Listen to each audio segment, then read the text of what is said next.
Let's go.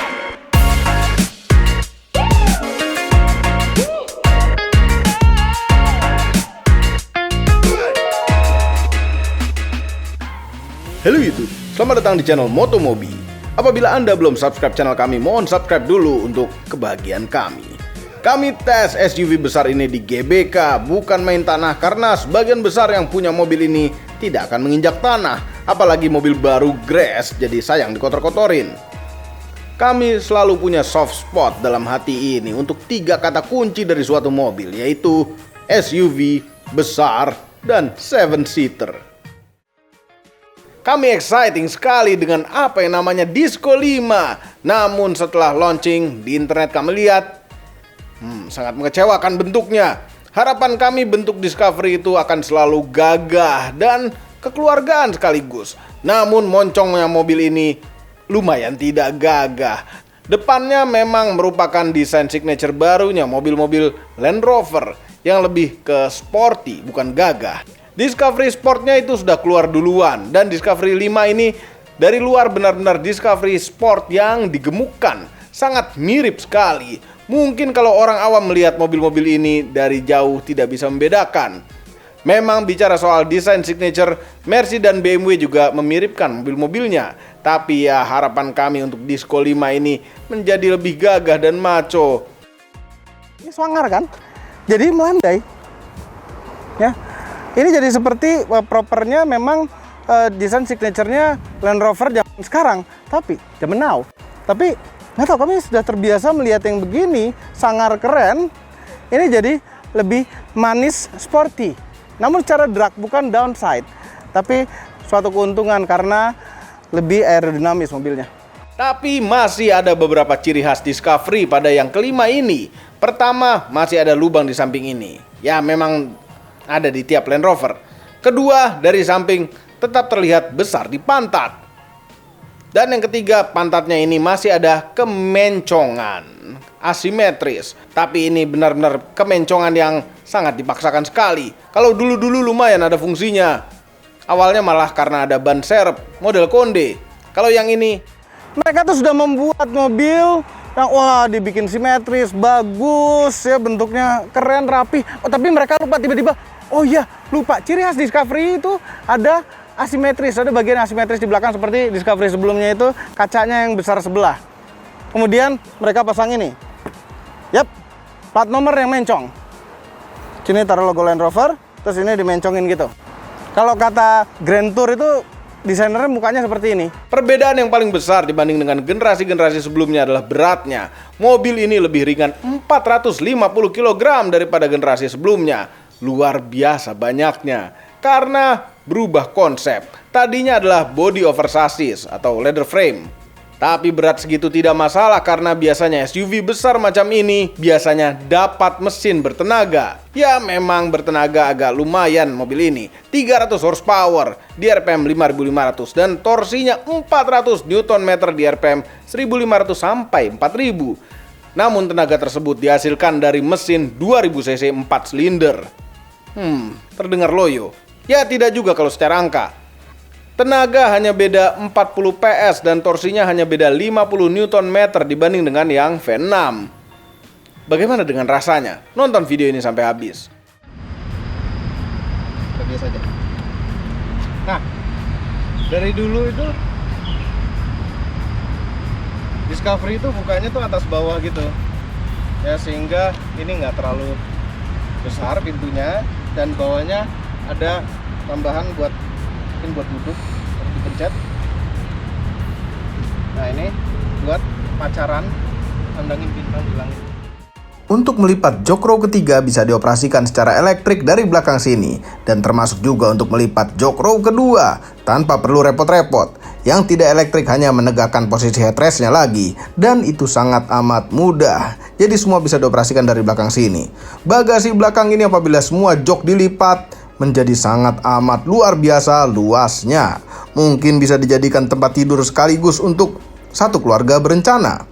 Di belakang sini juga ada tempat tambahan dan putar-putaran untuk nurunin ban serep. Ini ban serep masih model di bawah begitu.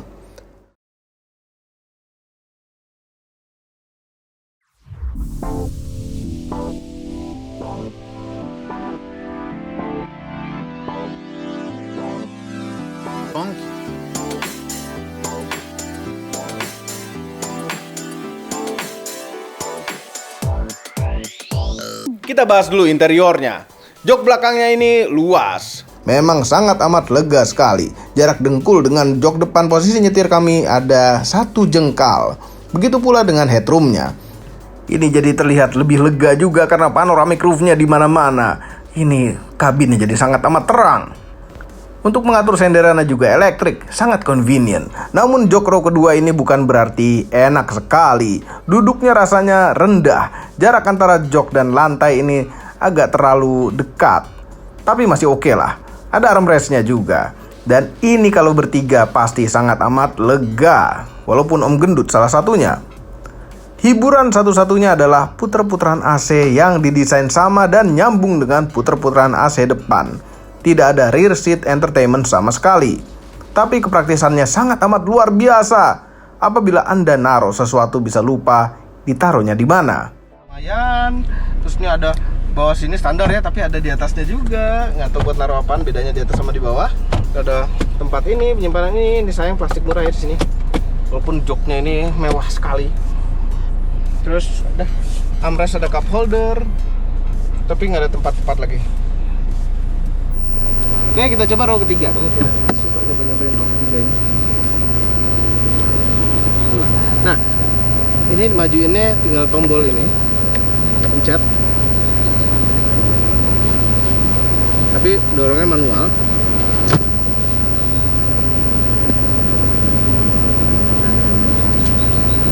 Masuknya nggak keren.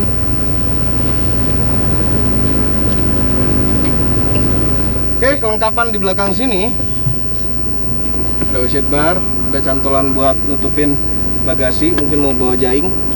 Terus ini ada tempat lagi di sini buat taruh sesuatu, dan ada 12 volt, 5 volt power outlet, bulat itu, tapi USB sini. Ini juga ada kanan kiri. Terus ini lega nih masih. Ini juga dia apalagi lebih lega lagi pinggirnya. Terus di bawah ada cup holdernya, ada tempat koin, nggak tahu tempat apaan. Ya gitu. Cantolan. Lengkap. Nah ini buat naiknya tadi megangnya ini harusnya. Lengkap. Nah, pakai sempit.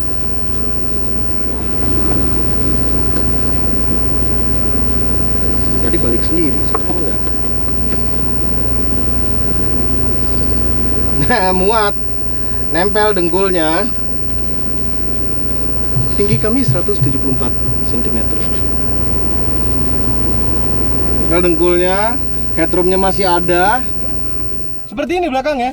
Ini row kedua dimundurkan habis padahal. Luar biasa. Coba row keduanya dimajuin bawahnya. Normal ini. Normal sekali. Enak. Manusiawi. Jadi tidak perlu tahta terendah dalam keluarga Anda yang duduk di sini. Tapi sayang AC nggak ada di belakang sini. Kenapa nggak ada AC-nya?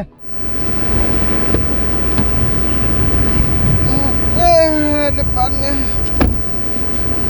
Naiknya tuh agak susah ya, tinggi. Tapi bisa. Makanya dia suspensinya akan otomatis turunin sendiri karena mereka sadar bahwa mobil ini tinggi. Oke, diawali dari impresi interiornya.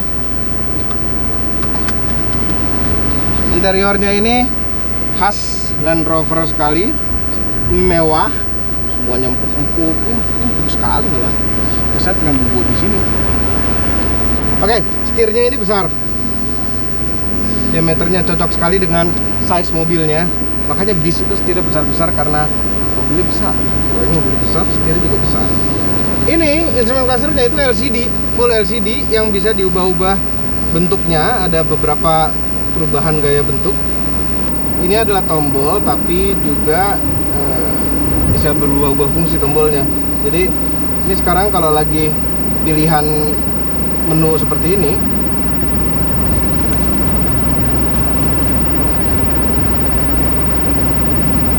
ya itu kayak gini. Terus kalau udah exit dari menunya berubah jadi begini. Volumenya itu bisa diputar aja tanpa dipencet. Ada cruise control, ada speed limiter sebelah kanan, ini jempol kiri. Jadi, nah jempol ini juga harus pintar karena dia bisa berubah-ubah fungsinya tombol-tombolnya. Tergantung kita lagi milih apaan. Ini buat kontrol MID atau instrumen LCD. Layoutnya pun bisa diubah-ubah. Bisa 2 dial, 1 dial, full map. Full map. Ini layar LCD infotainment lengkap sekali. Nah, ini dia menjadikan satu dengan iPhone. Ini bukan Android Auto atau Apple CarPlay. Jadi dia ini ada aplikasinya sendiri. Ciri khas suatu Land Rover Jaguar itu adalah shifternya. Shifternya itu model putaran semacam ini. Nah, kalau dimatikan dia akan hilang masuk. Nah, dia akan keluar lagi. Terus pertanyaan, apa yang terjadi kalau misalnya lagi jalan tahu-tahu mati mesinnya? Apakah dia akan masuk? Shifter otomatis kalau zaman sekarang tuh adalah suatu switch elektronik saja. Nah, ini ada driving mode. Driving mode-nya bukan sport, comfort, sama eco. Enggak. Sport, comfort, eco itu sudah jadi satu pada mobil ini. Kalau mau sport tinggal transmisinya saja dipindahin ke sport. Hanya ada mode-mode off-road. Yang mode off-road-nya kurang satu nih. Ada es atau jalan licin, ada di hutan, ada di padang pasir. Ada hill descent control, dan ini ada tombol yang hilang. Tombol yang hilang ini adalah low gear. Jadi yang 2000 cc ini mungkin tidak ada low gear ya. Nah, ini untuk naik turunin suspensinya. Naik, turun. Air suspension yang akan turun sendiri kalau mobilnya dimatikan. Karena memang mobil ini tinggi. Kalau air susnya ditinggikan habis, ground clearance-nya sampai 280 mm. Benar-benar off-roader. Oh iya, mobil ini juga punya kemampuan berenang di banjir sampai dengan 1 meter. Pasti sebenarnya bisa lebih. Ini auto start stop engine bisa dimatikan, dan traction control, electronic parking brake.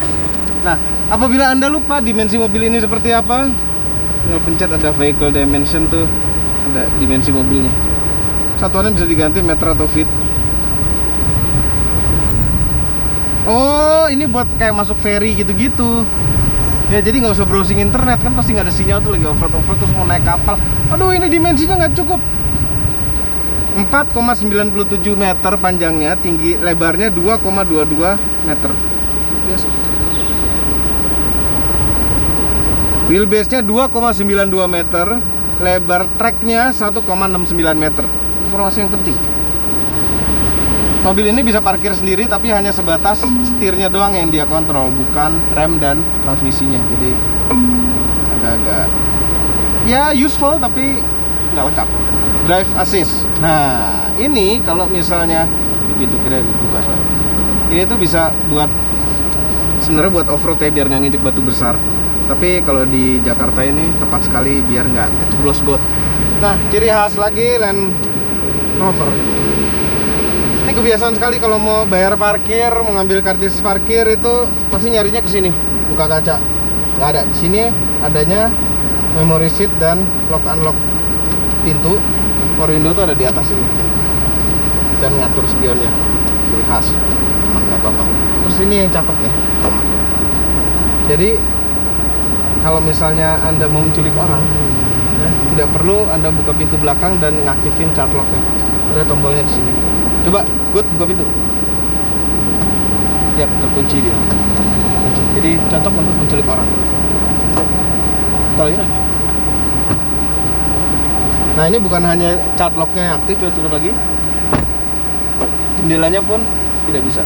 Gitu. Oke, sekarang ini bagian yang paling seru pada mobil ini adalah kepraktisan. Diawali dari pintunya. Pintunya ini ada yang bisa naruh handphone di sini, sekalian buat narik untuk pintu. Kantong pintunya besar. Terus sini ada tempat lagi kecil, nggak tahu buat apa, mungkin koin-koinan. Terus ini ada tempat buat naruh apapun, handphone dan lain-lain, ya. Nah, di sini ada, bisa dibuka, ada cup holder. Tapi kalau cup holdernya nggak mau dipakai atau mau menyimpan sesuatu yang rahasia, itu bisa dibuka lagi. Dan ini dalam sekali, besar sekali ya, luar biasa. Ini praktis banget ini mobil. Dalamnya ada colokan USB lagi. Nah, ini charge handphone rahasia paling cocok di sini nih. Ya, istri Anda nggak akan ngeh ini. Ada di sini ada tempat lagi. Aku ngomong-ngomong istri jadi luar biasa. Terus konsolnya, bentar. Sebelum konsol ini dulu, laci tuh ada biasa di bawah besar ya. Itu bisa di nggak tahu buat apaan. Terus atas ada laci lagi. Luar biasa, nggak terlalu besar tapi luar biasa. Ada. Udah flare.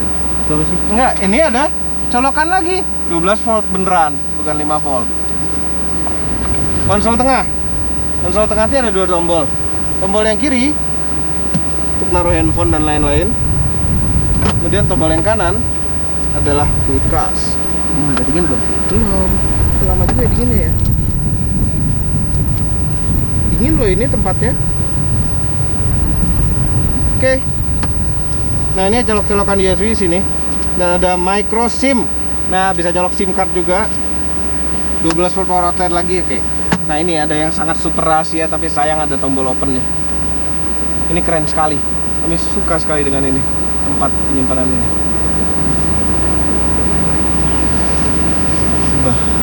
Ada tempat lagi di sini. Keren. Tapi memang ini sebenarnya adalah isinya tuh CD. Kita masukin CD. Ya, apabila ini dibuka, AC itu akan pindah ke layar. Oke, sekarang posisi dulu. Joknya ini lengkap, bisa diatur. Lengkap sekali sampai besar sempitkan ini. Kalau Anda gemuk atau kurus itu bisa dipas-pasin ini kebaketannya. Nah, itu penting sekali ya. Ada armrestnya tambahan di sini. Ini konsol bukan armrest. Armrest yang benar ini bisa diatur ketinggiannya dengan putaran ini. Zaman dulu sekali. Dari kami lihat gini pesawat cockpit. Nah, ini ada kayunya dikit-dikit tuh. Lupa bilang. Ini speakernya Meridian, audionya Meridian, 10 speaker. Jadi banyak. Iya. Kita jalan. Oh, setirnya tilt teleskopik elektrik. Ini udah posisi paling dekat banget. Mari kita jalan.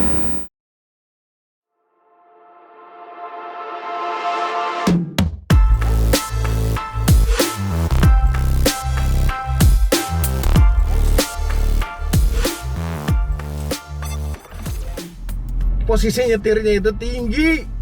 Saya belum pernah mendapatkan mobil standar yang posisi nyetirnya setinggi ini. Bener. Suka banget. Muter setirnya itu nggak sedikit ya, lumayan banyak ya, tapi nggak banyak-banyak amat juga. Sekitar hampir 2,5 putaran lock to lock, tapi itu masih oke. Ingat mobilnya besar dan tingginya enak sekali. Tapi ini ultimate ya, SUV sekali, besar sekali, dan 7-seater sekali. Bukan seperti Pajero Sport dan kawan-kawannya, row ketiganya itu sempit. Ini normal row ketiganya. Udah gitu nyaman banget ini. Dan ada beberapa kekurangan memang, misalnya bannya itu tidak sepi, agak berisik sedikit. Kemudian suara mesinnya juga kedengeran. Tapi untuk urusan luar dengan dalam itu suaranya seperti beda dimensi, kedap sekali. Itu ada Xenia V8 jadi chase car kami, dan suaranya nggak kedengeran. Biasanya kedengeran sekali suara Xenia. Terus ini bisa gini di atas, bisa di bawah. Aduh. Mobil ini wheelbase-nya 3 meter lebih sedikit, tapi radius putarnya diameter di bawah 10 meter. Papa. Luar biasa. Nyaman sekali, nyaman tuh stabil. Stabil itu enggak, ini karena setirnya itu nih, jadi ya pastilah ada. Ini 2 ton lebih mobilnya. Jadi kalau diginiin, ban depannya pun berat sekali menjaga traksinya. Ya, terus mengenai remnya tuh enak sekali ya. sama sekali tidak seperti ngerem mobil besar. Biasanya ngerem mobil besar tuh terasa gitu, begitu direm nggak langsung ngurangi kecepatan, tapi bodinya dulu yang main. Kalau ini nggak langsung instan. Kemudian suara klaksonnya bagus. Oke, minusnya mobil 2000 cc ini adalah pakai tenaganya 300 horsepower, 400 Nm. Tapi ini sekarang jalan 35 di gaspol. 2 kali nurunin gigi. Oke. 0-100 sebenarnya lumayan, di bawah 8 detik. Lumayan sekali. Sayang ini mobil kilometernya baru 50 ya, jadi agak-agak nggak tega mencet gasnya.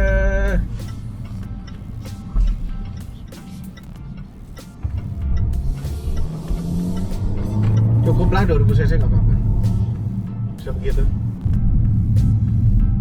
nggak usah 3000 cc supercharge yang haus. Nah, ini cukup. Ya memang agak aneh aja mobil sebesar ini tapi 4 silinder.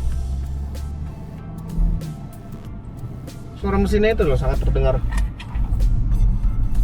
Mengenai perubahan desain Discovery 5 dibanding dengan Discovery 4, seperti agak berubah pangsa pasarnya. Kemungkinan besar penggemar Discovery 4 akan berlanjut ke Land Rover Defender yang baru dibanding dengan Discovery 5. Overall, mengenai Land Rover Discovery seri 5, merupakan mobil yang tepat untuk Anda bapak-bapak atau om-om yang senang SUV besar, gagah, dan suka bawa keluarga jalan-jalan. Namun Anda harus kaya. Ya jelas, karena ini adalah Land Rover. Discovery 5 ini harganya 2,5 miliar off the road. Tapi jalan-jalan bersama keluarga dengan Land Rover Discovery itu pasti berbeda rasanya. Jalan-jalan with style, dengan rasa gagah tinggi besar. Jangan lupa tekan tombol jempol ke atas dan subscribe channel Motomobi, Omobi, dan Mes Mobi apabila belum, berikut dengan tombol loncengnya. Share video ini ke seluruh dunia melalui sosial media Anda, dan jangan lupa follow sosial media kami, yaitu Instagram. Terima kasih telah menonton.